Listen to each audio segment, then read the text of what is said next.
The next one is accuracy, and this one is a little bit harder to determine, especially when you're first researching a topic. What you're asking is, how reliable is the info? Can you tell where the creator of the website received their material from? This is usually the problem with Wikipedia. A lot of complaints. If it's not cited properly, you don't know where the information is coming from. If you don't know where it's coming from, you really can't verify whether it's accurate or not. So you want to kind of stay away from things like that. Another indicator is, are there spelling and grammar errors? Usually that indicates that level of, or that lack of polish on a website, or the content may be an indicator that other things are wrong as well. So what we did, or what I did, is just do a basic search for gay marriage.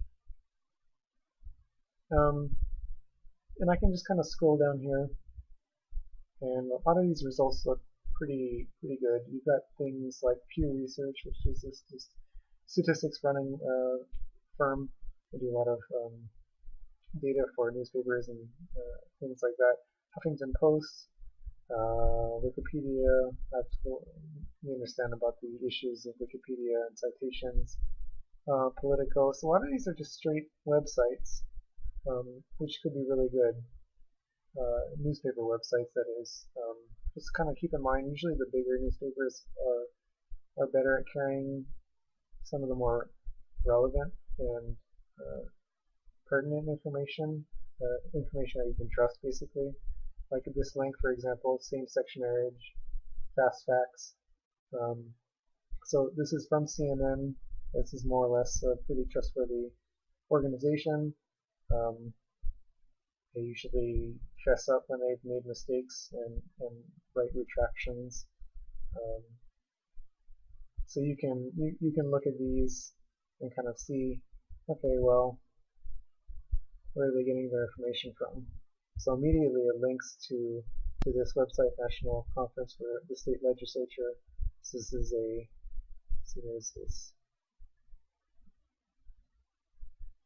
it's like a government website, possibly. There's their About Us page. So I'm just going through the steps of trying to evaluate who the authority is, and I can learn more about their information. The important point is CNN is linking to where they receive their information from, and that's really important for when you're citing your information. So also for this, same-sex marriage is banned. You can see again it's pointing back to this website, and you can find out exactly who these people are and where that information is coming from. So this would be a great resource for you to use in your paper if you were to take this, because it links to other websites, and you can basically see, you can follow the cookie trail as to where they got their information from. So this could be a winner.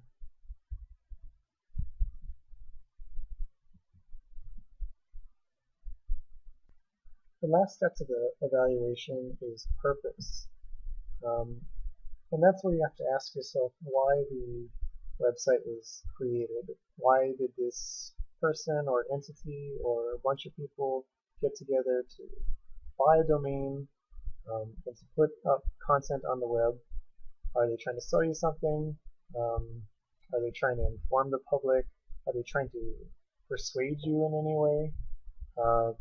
And did they go about making their intentions clear? Are they trying to be effusive? Are they trying to hide their purpose in order to persuade you?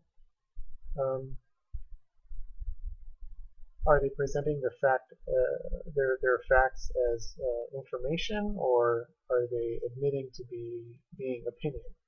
So, for example, on a newspaper website, there will be editorial columns, and then there will be just straight news. And the editorial column is clearly labeled usually, so that you know exactly that this content isn't necessarily factual, it's just one person's opinion. And so similarly, you can judge websites in the same manner. This is one that I always like to show in class, just because it's kind of startling, and it shows different aspects of the CRAAP that fall into one thing. Now I'll go ahead and click this link, and it'll take me to one of the searches I had already defined in Google, just typing basically Martin Luther King. So as you can see, because today is the 50th anniversary of the March on Washington and Martin Luther King's speech, there are a ton of recent results. You can have things from 3 hours ago talking about Obama. This one's from Fox News. This is from CNN, Politico. And then you keep on going down and you see Wikipedia and something from biography.com. So, these can be potentially good resources for you if you were doing research on Martin Luther King. You keep on going down, Nobel Prize, and then I kind of glossed over this one, and it's a good example because someone purchased the domain martinlutherking.org, and if you were to click on it, it would take you to a website. Currently, right now, it's offline, probably because today's the 50th anniversary. A lot of people are searching the web for Martin Luther King, and this particular website couldn't handle the load. What I did do is go to the Internet Wayback Machine. It's a service that keeps cached copies of websites, and I loaded it here for us to look at.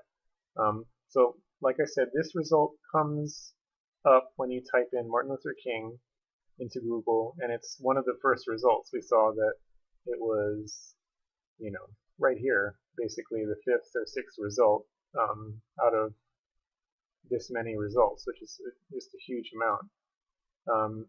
So if we were to kind of examine the content here, we would find that maybe this person had kind of a purpose.